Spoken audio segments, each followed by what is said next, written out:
The right to offend is not some pesky little part of freedom of speech that we have to put up with. It is the heart and soul and lungs of freedom of speech. It is the coursing lifeblood of human progress. It is the instigator of liberty and modernity and science and understanding. What a laughing stock today's student leaders are, that they can so casually dismiss the right to be offensive without realizing that their lovely, enlightened lives are the gift of individuals who gave offense. Offensiveness is not just something we have to begrudgingly accept. Offensiveness is the motor of human progress. Now broadcasting from the Right to Offend Media Studios in sunny South Florida, bringing you the latest in politics, current events, art, and pop culture. This is the Whitfield Report Live with Sam Whitfield. But giving offense is good. In fact, it's essential.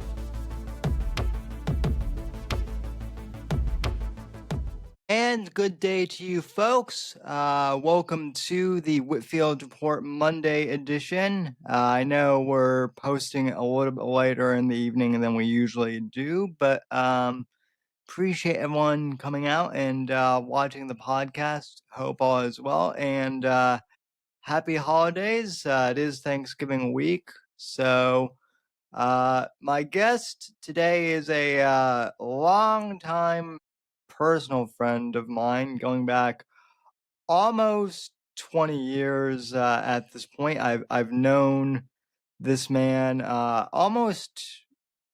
pretty much as long as I've been doing the show, believe it or not. So almost 20 years, but I've also mentioned him a lot. My good friend Ty Rowe, who is still in Denver, and Ty is one of the most interesting characters I've certainly met in my life, and my life certainly would be more dull if he weren't in my life, and I have a lot of stories I could tell at him that maybe I'll put in a memoir down the line at some point. But Ty's he does a bit of everything. He's done mixed martial arts in the past.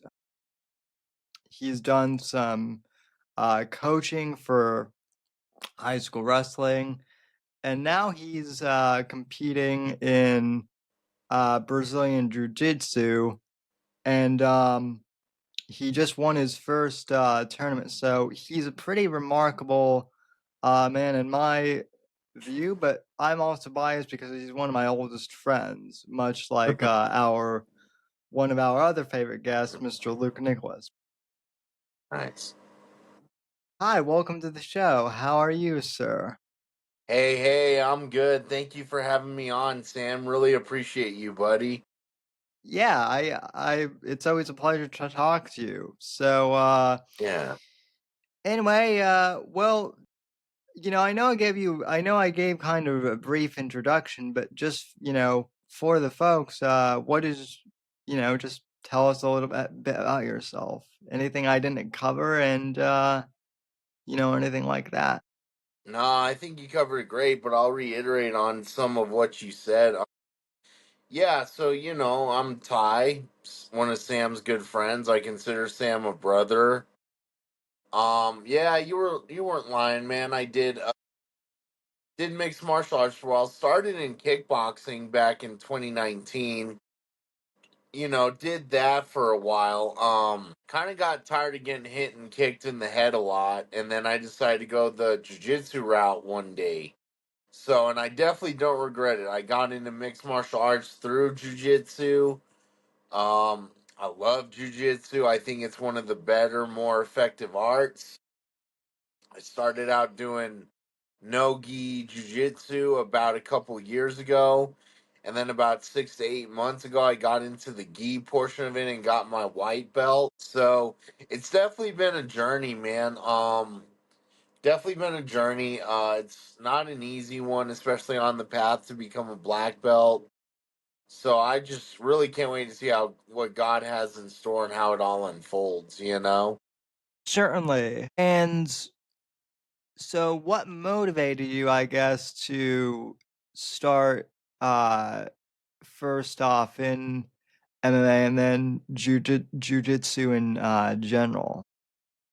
Yeah, so I think what got me started was just growing up being bullied a lot. I mean, you remember back in middle school and high school, like people made fun of us a lot and kind of gave me a lot of grief for being a bigger guy, and honestly, like what got me into mixed martial arts was, I just got tired of being punked around. Got tired of being punked around. I got tired of fake friends. I got tired of being a almost 300-pound dude at the time. Like I was tired of things. And a buddy of mine, Isaiah, one day he was talking to me and he's like, Ty, I think you should get into martial arts. I think it'd really help you. I think it'd be best for you. And at that point in my life, things were just going so south. I was like, you know what? I don't see any other reason not to. Yeah. And I don't want to put words in your mouth or anything, but I was listening to one of Joe Rogan's podcasts the other day, and he was talking with a guest he had. He said that he had a lot of pent up anger as a teenager because his father abandoned him, and so that's Yeah. kind of why he um got into uh mixed martial arts initially. And I should have probably told you this over the phone, but it kind of dawned on me the other day that Hmm. you had issues, growing up kind of in an unstable household a bit. And so I think uh I've certainly heard from other guests that, combat sports in general is kind of a good way for them to channel their anger, and if they didn't have that, they might end up in jail or something like that. Is that similar to your experience, or how do you feel it kind of um how do you feel like your experience growing up kind of molded you to get into this, I guess, if at all? Yeah, no, I get what you're saying. Yeah, it kind of like my experience growing up. Yes, you're right. I grew up in a kind of dysfunctional household. Parents weren't the best, but I kind of come over time to forgive them and to love them more for it. But I will say Sure. this: mixed martial arts has really channeled that aggression to where I'm taking all my anger out on the pads, my trainers, my coaches. Kind of makes you in a sense like more responsible as far as fighting goes and more disciplined. And by that I mean like, if there's a guy out on the streets and he's just like one time when I was out on the streets and this guy was talking smack to me, was kind of drinking and all that, and I was just like, you know what, dude, you're not worth my time, man. And I told him that, and I wasn't saying it to be cocky or nothing or be arrogant. But so I told him, I said, dude, if we fight, you are getting hurt. And I do not want that for you. So Yeah. it really, in a sense, kind of makes it to where you don't want to fight anybody because you know what you're capable of and like what you're going to do to that guy, especially if they're not trained fighters. And, Yeah, it's like, oh, go ahead. I think it's also like, the one thing that you've said too is that, like, when you're fighting, you expend a lot of energy, right? And so you Yeah. kind of the way it's been the way it's kind of, been explained to me, and kind of in some of the stuff I've done too, you really want to expend kind of your energy on the fights that matter, Hmm. and you don't want to expend your energy on things that don't. Yeah, exactly. Because you gotta keep in mind, out on these streets, man, if you're fighting people and you hurt them bad enough, you can get into a lot of trouble, and that's just something I don't want to have happen. And Yeah. out of good conscience morals, I'm just like, I don't really want to go around hurting people like that. I mean, don't Yeah. get me wrong, I'll defend myself. I'll fight back if I have to, but it's just something you want to try to avoid as much as possible. Yeah. So, I mean, like I said, you've done a little bit of everything, and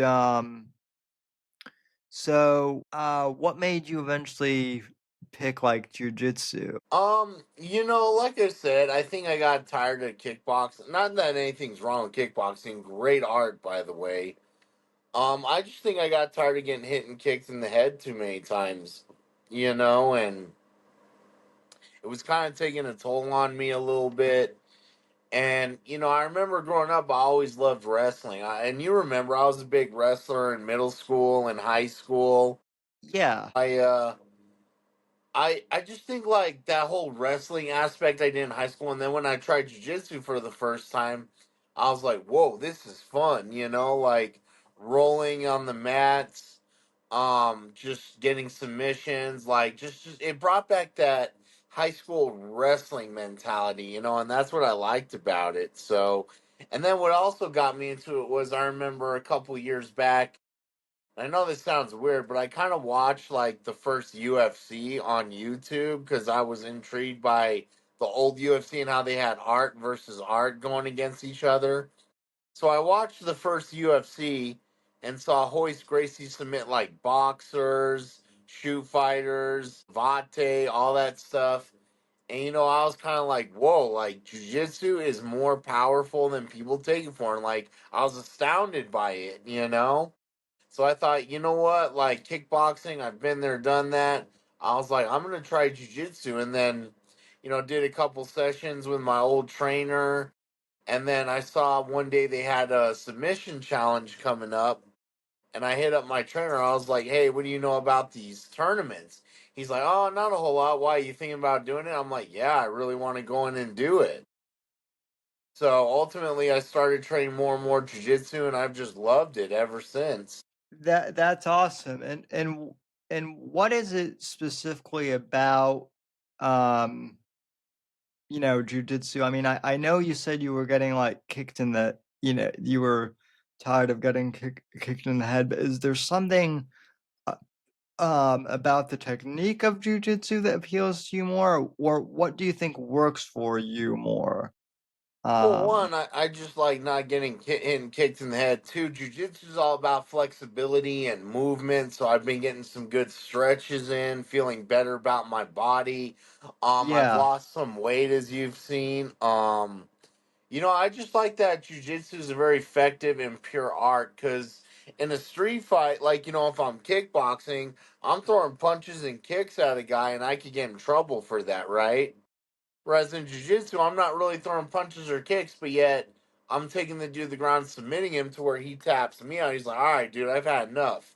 And if you look at the old UFCs, like with Hoist Gracie and all that, like he really proved that jiu-jitsu is an art where if you get into something, you use your technique and you get out of it quick and as little damage as possible. And that's why I like the pureness of it.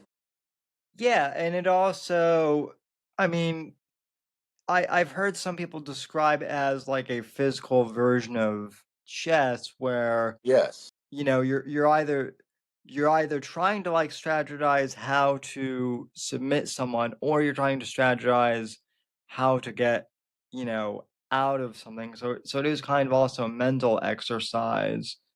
Oh yeah, Um jiu-jitsu is definitely the chess of grappling, kind of like, karate has its own chess, kickboxing and Muay Thai, they're like the chess of striking in my opinion. So yeah. yeah, there's definitely some factors you got to play even when you're going against other jiu-jitsuists.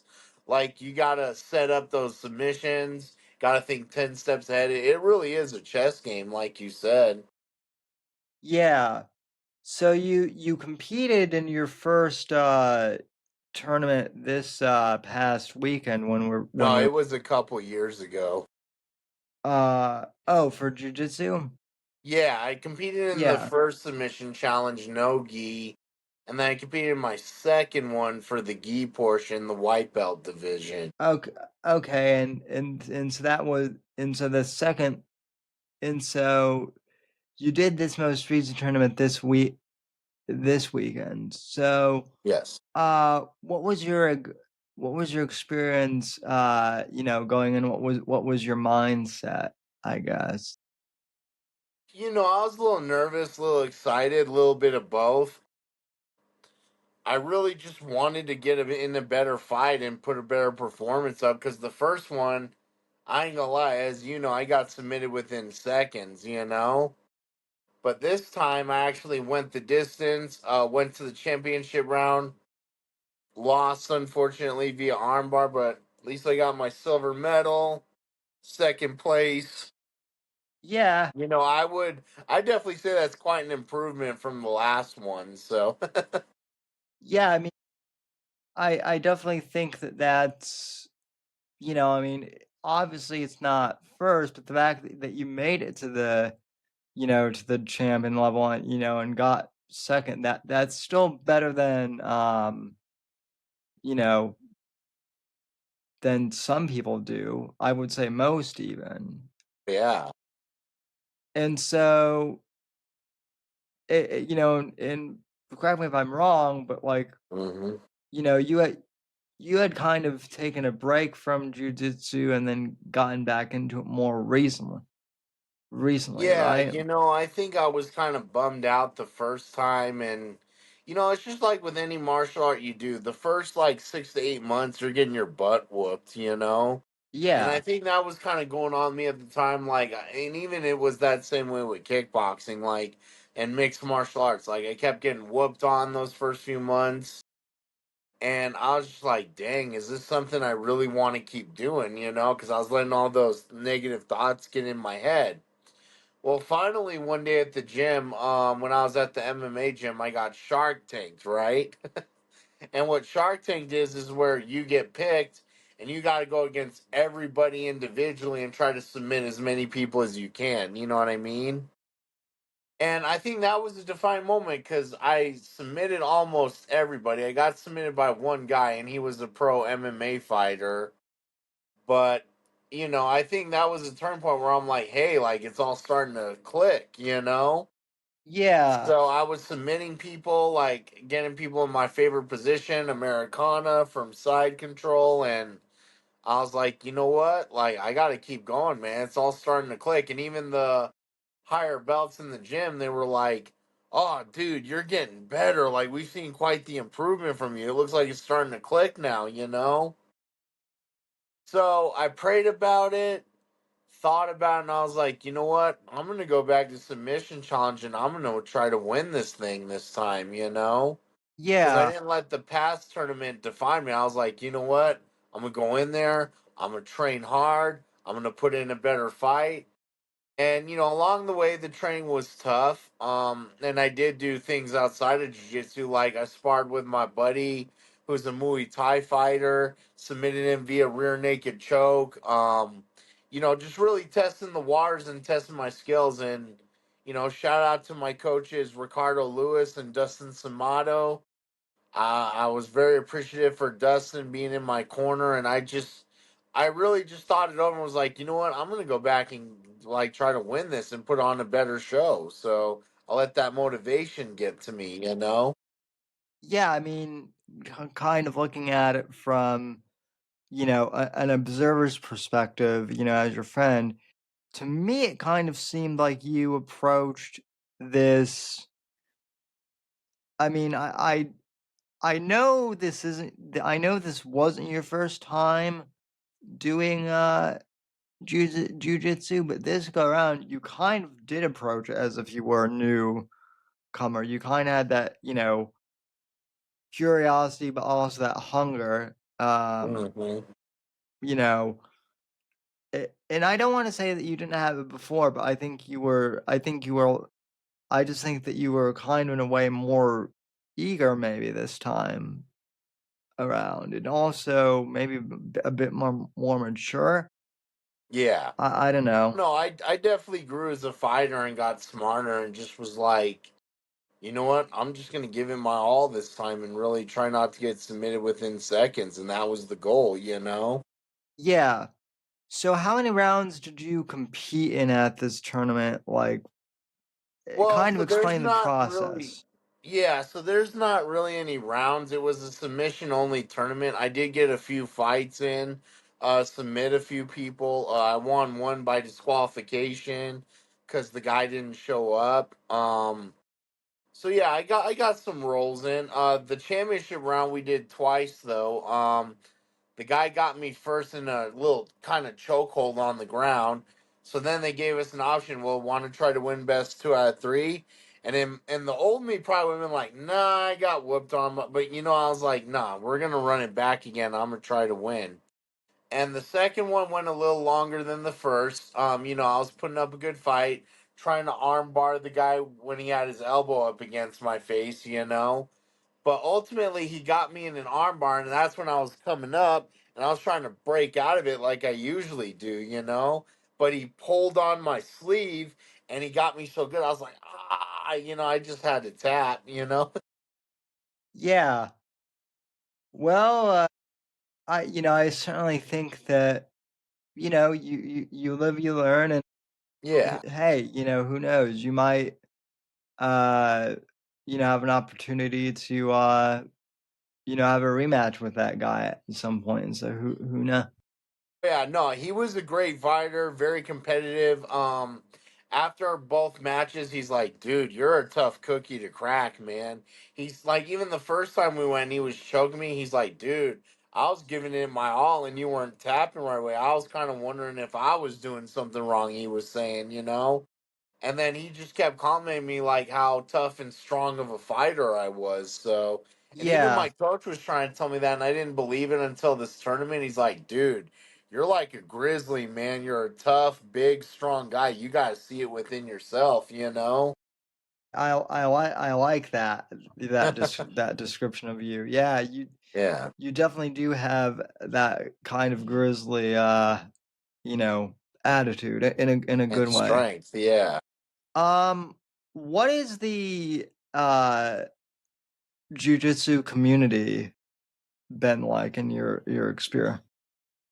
It's got some good eggs, some bad eggs, but it's been mostly positive in my opinion. I just think jujitsu is just a great positive thing overall. Like, I think it's a very effective, pure art. Like, I mean, I'd say for the most part, it's been good. It's just like everything else, though. You got some bad eggs in the MMA community, but, Yeah. that's everything in life. You got some good ones, some bad ones, but ultimately, I love it, man. I love the community, love the people I roll with, love the sport, like the art. Like, it's just, I love it. So, Would you say it's like a closely knit community?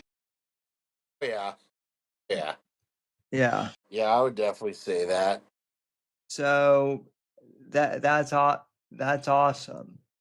Yeah. Um, and then you've also been like coaching high school wrestling too a little bit from what I understand. Well, from what you've told me, I don't know how much you want to share or not share Yeah, nah. about So I that. got into coaching high school wrestling. I coached for Overland, which I know you Cherry Creekers are bummed about, but I'm kind of excited because I get to go in there and hopefully beat the coaches at Cherry Creek, and that's kind of what I was telling my kiddos. I'm like, you know what? I didn't really even like them coaches at Creek. Let's go in there and make it a priority to whoop on them. I Yeah, I mean, mean, everybody from Creek's been giving me grief. They're like, Overland, really, dude? yeah, I mean, one of my physical therapists had one of her husband was a football coach at Oberlin, so I can't hate on them too much. Yeah. Um, besides, like, I'm more of a Ty Rowe fan than I am of any of any high school. I mean, that was a Yeah. lifetime ago for me.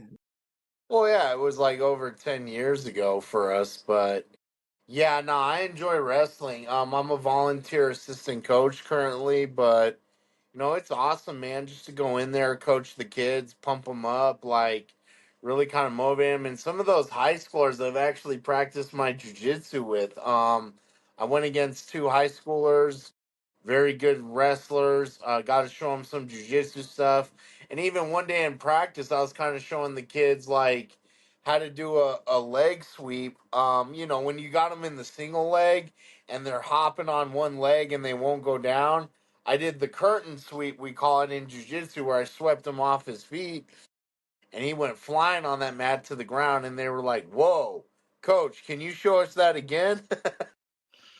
That's awesome. Yeah. Um,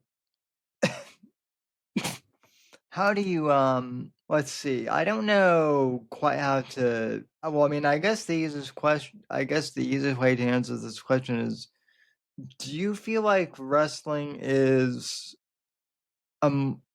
kind of, I don't want to say a necessary thing, but more positive thing? And I ask this Yeah. because there's been a lot of I've been reading a lot of, you know, articles from quote unquote experts, and I say that, you know, with heavy air quotes because what does that even mean anymore? But they say, oh, you know, maybe we should get rid of maybe we should get rid of wrestling because, you know, it's too violent, or kids, you know, could get, you know, hurt or something. And I'm kind of like, that worries me a little bit, only because it seems like there's nothing really there for young men, specifically Right. not in high schools anymore. At least from what Yeah. I can tell, everything Yeah. has to be co-ed, which I don't think is, you know, I think co-ed sports, there can be a lot of good benefits, but I think wrestling and certainly like other sports like that, like guys need time to, you know, bond with other, you know, guys, especially Right. Right. Have that bro time. Yeah. well, especially at the age too, to like learn from, you know, older, you know, men. And I mean, I don't know, I mean, I know you and I have talked. It kind of worries me because it seems like there are a lot of like lost young men out there today who, I don't know. I was lucky to have the Boy Scouts, and Yeah. you were lucky to have, you know, wrestling, and I think those two things kind of individually gave us an anchor and a moral compass somewhat. But I am kind of Yeah. worried if those things go away, that you know, the generation that's coming now is going to be even more, you know, lost. What are kind of your thoughts on that? No, I agree, and I think it would be foolish to get rid of wrestling. It's like me and one of the assistant coaches were talking about in practice. Like Coach Adrian and I were talking, and he said he's seen people not get criminal records because of wrestling. And when I wrestled back in high school, like even when I was going to Montbello for a semester, um I saw wrestling do a lot of good in people's lives, young men's lives, because I saw Yeah, these kids that were running the streets, failing school, and then they came to wrestling practice, all of a sudden became straight A students and went to do college wrestling and get their school paid for and get degrees because of wrestling. right. Yeah. I mean, I think yeah, I mean, now with like the UFC being so popular and whatnot, I think there's motivation, you know, there too. It's, you know, it's not just, oh, you have to go play ball in college or something. You know, now there's more opportunity, you know, for young men out there. Yeah, So and I totally agree. And like, keep in mind, the UFC started their own BJJ division called UFC BJJ. Won championship, did their own grappling division, and it was kind of nice because, like, I saw online, they had Jared Brooks versus Mikey Musumeci, and Mikey Musumeci actually became the UFC BJJ one champion. So, and Jared Brooks was kind of like me, a wrestler in high school, and that's what the whole fight was between him and Mikey Musumeci, was jiu-jitsu versus wrestling. Ultimately, Mikey Musumeci won. Jiu-jitsu came out on top, which I tell people, I'm like, I just think jiu-jitsu is more advanced because of the submissions and all that, but there's haters out there, but it is what it is. But It's kind of interesting to see like all these grappling divisions, like flow grappling, like professional grappling and wrestling, like not talking WWE, but the actual Greco-Roman. Like, it's kind of Right. interesting to see all these grappling divisions coming up. And I think it's great because, like you say, I think it gives these men in high school and college another alternative instead of going for the NFL or the NBA or MLB. They're like, you know what, like you say, yeah, I'm a learn wrestling so I could go to the UFC or even one championship or something. It gives them a good outlet, and a good motivation to want to go for something bigger and better. So Yeah. I mean, I think that I think the NFL and the NBA, there is that, and I mean, there certainly are talented players, but yeah. I definitely think that there seems to be more of a, well, I want to be in the NFL, or I want to be in the NBA Hmm. to become famous and see myself on television, Right. something like that. Whereas like Yeah. every like martial artist that I've known, Hmm. yourself included, they do it more for the passion you know of the art itself, Yeah. as opposed to just trying to become uber famous or something like that. Yeah. So No, and I definitely agree. And I think like you say, the NFL and the NBA is more about the money. UFC, yeah, they don't get paid as much, but I mean they really do try to go out there and win and put on a show. Like they try to have that champion mindset. yeah, And that's the other thing I like about mixed martial arts or individual sports is the end of the day, like on a team, you could blame someone for the loss. Like, oh, the kicker didn't make the field goal. The quarterback threw too many interceptions. You know what I mean? However, in individual sports, it could just be one of those things where it's like, no, I messed up. I didn't compete hard enough. I should, it's just like, it's that self reflection of oneself. yeah. And that's kind of another thing that I really appreciate about martial arts too, and also like meditation and some of the stuff I've done is the whole aspect of self reflection. And um you know how has that aspect helped you? It's really helped me out because, like I say, like just even winning second place, it gets me into this motivation. Where it's like, okay, I got to keep going. I got to keep training harder. I definitely want to get gold next time instead of silver. So it just makes you, it just like really pushes you to want to be a better person and a better fighter than you were yesterday. Yeah, absolutely, absolutely. So going forward, like, what are your, I guess, what are your next steps? Is the best way of you know, asking, like, where do you see yourself in the future? More immediately, and then like, what are your more like long term goals? I guess. So yeah, some of my goals and where I see myself, definitely see myself still coaching wrestling, maybe coaching and getting into a paid position down the road. Definitely want to keep up with jujitsu, go for the gold medal in these tournaments coming up. And I was talking to my trainer because he's got the connection to like pro grappling leagues, like maybe even get into a pro grappling fight once I really develop, because I love the grappling arts, jujitsu, wrestling. Definitely want to get back. Definitely want to keep promoting those. Um, so yeah, it's kind of where I'm seeing myself, just promoting the art. Going into a pro grappling fight maybe down the road.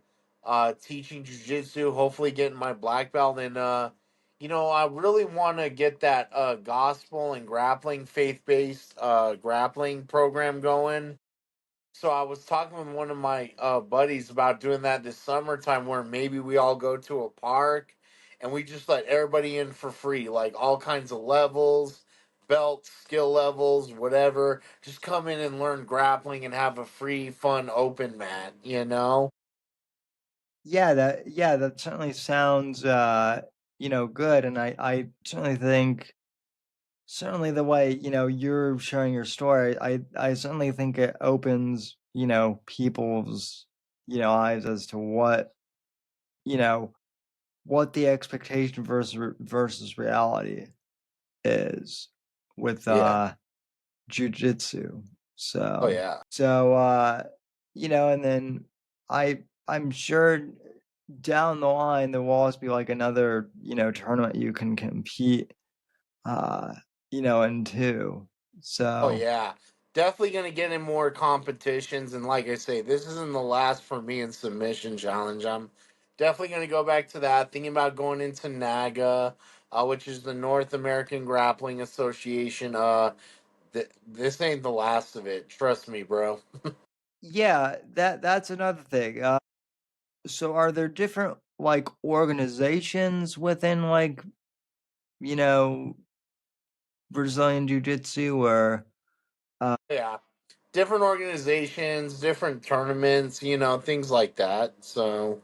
like which one would you want to get into? You're kind of like a free agent, so to speak. Like, what do you mean, as far as like pro or amateur goes, or? And well, I suppose let me ask that question too. Like, do you think would you want to do this professionally, or are you happy to do it amateur for? Yeah, I think definitely down the road I want to get into a pro fight, whether it's grappling or MMA, just some way to promote it. So yeah, definitely want to get into a pro grappling. Like I say, my trainer Dustin, he's got the plug for professional grappling fights, so definitely want to get into some of those.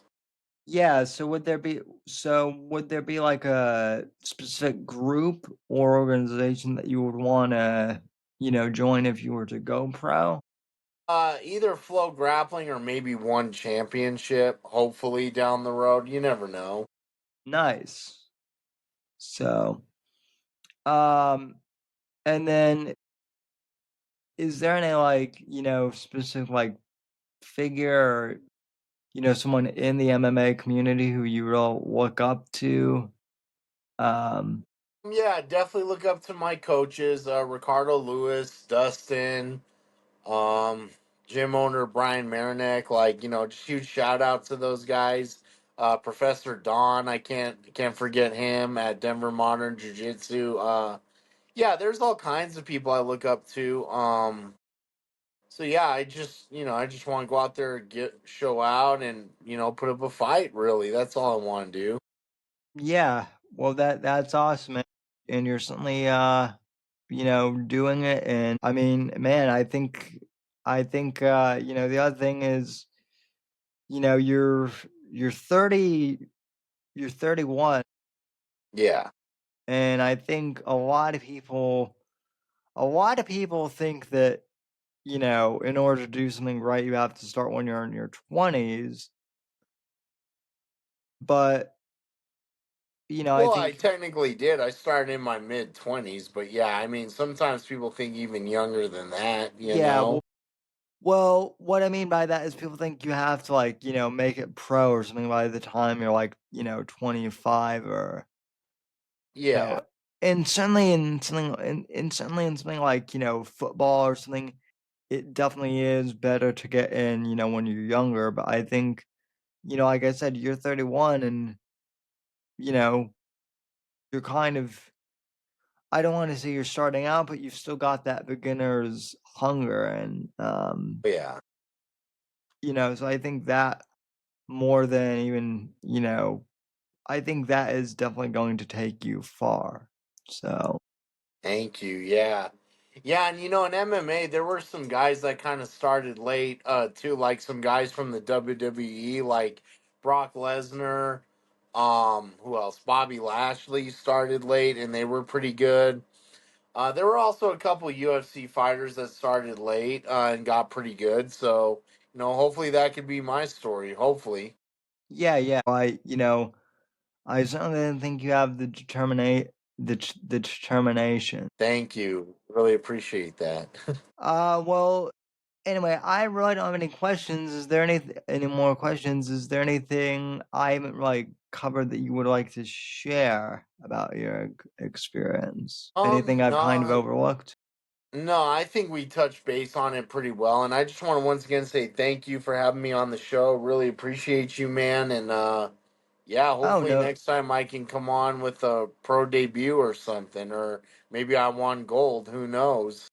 Yeah, I mean, the other thing too is if you have wanted to come on, with like, your coaches or some of your, people that, you know, you might be friendly competitors with or something. I mean, I would love to have like a roundtable discussion Oh maybe or yeah, I'll something. definitely talk to my coaches about that. Yeah, So yeah, I think that could be interesting. I've done a couple of usually as you know, we have like authors, on the Monday show, and that's interesting, but it's also interesting when we can kind of get like a roundtable of people. So I think maybe yeah.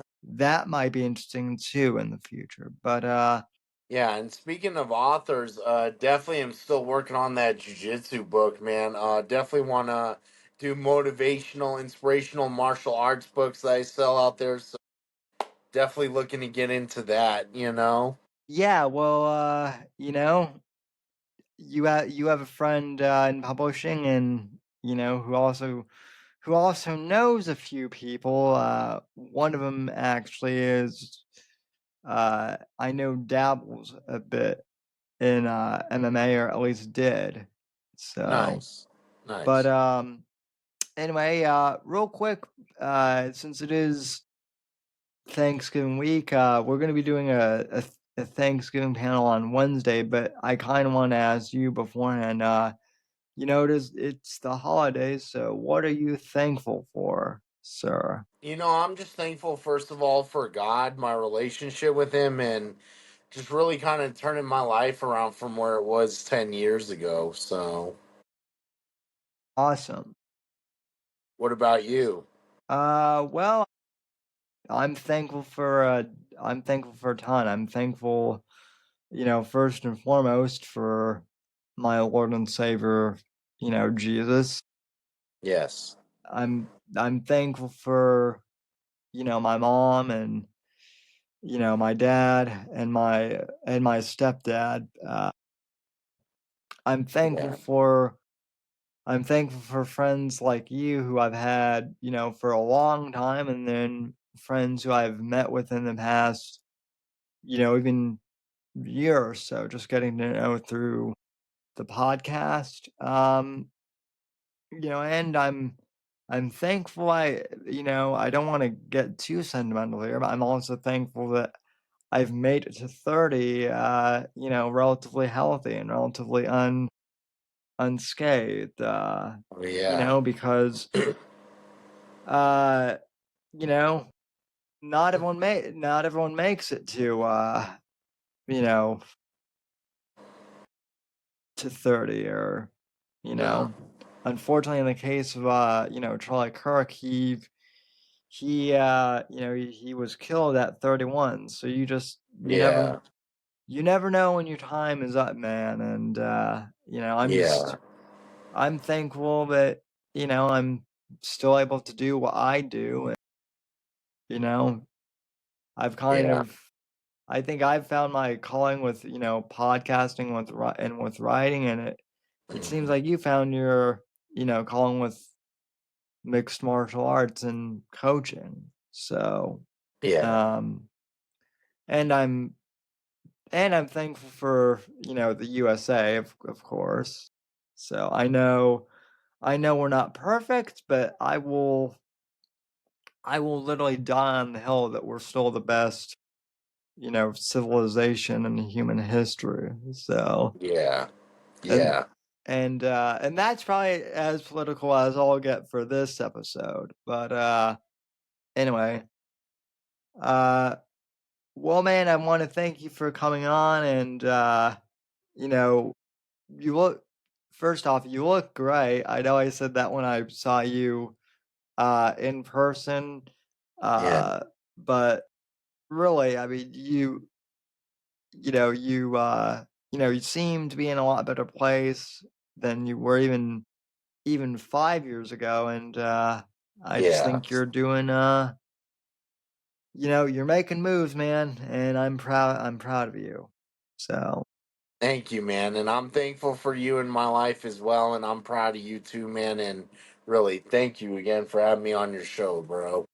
oh, not a problem. Always happy to have you on. And folks, I am thankful for you, all who, continue to support the show, tune in every week, uh, you know, donate to the show when you can, and also buy the books. Appreciate that. So, uh, I appreciate all of you for tuning in. I'll be back Wednesday night, 10 p.m. Eastern for the live show. But until then, God bless.